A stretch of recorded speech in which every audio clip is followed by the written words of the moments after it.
What's up everyone, welcome back to Beyond ARTV. My name is John and it's time to talk about the new blink-182 songs. The famous pop-punk band are working on their 8th studio album. Blame It On My Youth was the lead single, and normally I don't allow myself to hear more than 2 singles from an album just because I don't like to spoil things too much, but Generational Divide, one of the 2 tracks that we'll talk about today, is only clocking in at 49 seconds long, so honestly, I had to cave and hear that one, and I wanted to hear the second official full-length single, I guess it is. Happy Days was released on the 182nd day of the year, so we're here to talk about those today. You might have caught my review of Blame It On My Youth, or maybe even my problems I have with Blink-182 video. I didn't care for the lead single all that much, although it's not an awful song, it has good elements to it. I didn't want to just outright slam it because it's poppy, because it's different, but it did feel uninspired, and it led to some lingering questions that I had as to the production issues and maybe some of the other very bland elements that just felt like a formula that they were sticking to.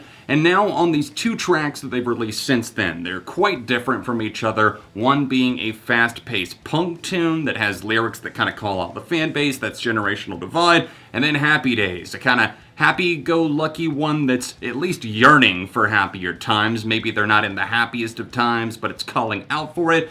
And I think the biggest problem with that one in particular is, again, the uninspired feeling. It feels like it's not very creative. I mean, the drumming is solid enough. I do like the guitars and the fact that they're more present, but honestly, it's kind of feeling like California Part 2. In fact, it reminds me of Long Lost Feeling a whole lot off of California Deluxe. I've checked around forums and discussions and subreddits, and I've noticed that some people are talking very positively about the tracks, and that's great that some people see this as a step in the right direction. I don't think I'm quite as convinced yet as a longtime huge Blink-182 fan. Here, I feel that Generational Divide is a solid track. It definitely teases me, it whets the appetite, but it doesn't really fulfill that yearning need that I want for a full-length song to be like this. The drumming is fantastic here. I don't really care for Matt Skiba's vocals being so loud in the mix in the second verse of this track. Is it better now? Are we better now? That's what Mark Hoppus is sarcastically singing at the start of this one, and then they overlay Matt on top of that, and it does feel nice. It's a lightning quick punch, and it's something that's going to make a lot of people happy, but it doesn't necessarily spell Happy Days permanently for the band. It's just something that I feel that they put out because they were kind of fed up with the negative reception to their music. Happy Days, on the other hand, is the actual official one that they seem to be pointing to. I am assuming that this maybe will be pushed as the second official single. Maybe they're going to drop something else that actually has a music video, and this is just something that they wanted to hand off fans.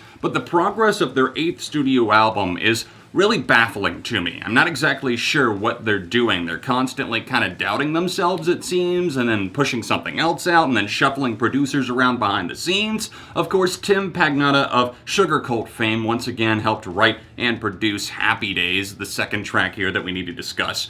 But this one, to me, again, it feels like it's taking kind of the chord progression of Bored to Death from California, and also Long Lost Feeling, the guitar tone that was used there, and on many other Blink tracks, and it just feels sterile. I don't know what it is. I mean, I like some aspects of it, but if you point to it and you point out all of the elements and you pick it apart, it just feels like stereotypical Blink-182, and for some that's going to be good enough because it's just another dose of Blink in your life. But as this longtime fan, I'm wanting something a little bit more. I mean, they talked about darker, more experimental, and maybe they changed their minds. That's okay to pull back like that, but I just wish there was something more that I could sink my teeth into. Glancing back at the lyrics here, this is an interesting cut because it is the first song that was sung entirely by Mark Hoppus since Tom DeLonge left the band, at least one that wasn't like a little joke song like Built This Pool.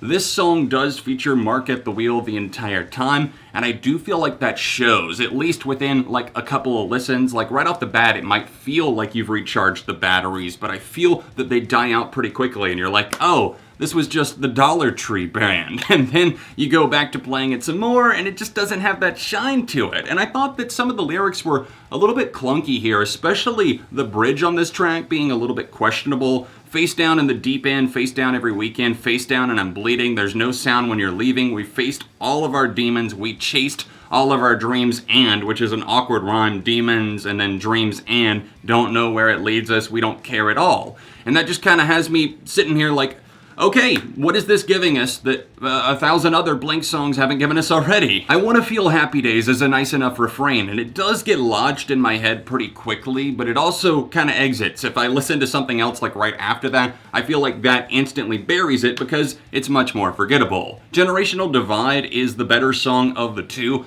but it's also harder to comment on because it is such a short burst of energy. It's very fast, lightning paced. I do like that, but again, it's a tease, and I don't feel that they're showing us that they're gonna be returning to that sound necessarily. It's more like, hey, here's a middle finger to anybody who is necessarily wanting more of this on the record. Maybe not a full-on middle finger, but it's like sarcastically teasing fans, and I don't know how I feel about it. Generational Divide is definitely better. I like that Matt Skiba spoke out on that one. It seems like he talks about his place in the band, the fact that he feels that maybe people see him as the divide when it shouldn't be like that. It's not his fault, and I stand behind that 110%. I'm going to rate that track a very light 4 out of 5. And for Happy Days, just like with Blame It On My Youth, this is a very light, scraping by with a 3 for me. I'm just not impressed so far, kind of worried to see what the album is going to be like. I don't know if they'll end up scrapping anything, what will necessarily make the final track list, but I guess we'll see. I got a question for you though. What do you think of these tracks? What is the best single that they've released so far? And are you going to see them on their tour this summer? I might catch them if my connection actually comes through for tickets, and also I might see them at Riot Fest this fall, or I guess it's September is still technically summer. Anyways, let me know if you're seeing them in the comment section down below. Don't forget to drop a like on this review while you're here. I talked about both of the tracks, so any and all thoughts welcome. If you haven't checked out my review of Blame It On My Youth, then tap there, or tap here for Problems I Have with Blink-182. All of my socials can be found in the description, and I'll see you soon for more right here on Beyond ARTV.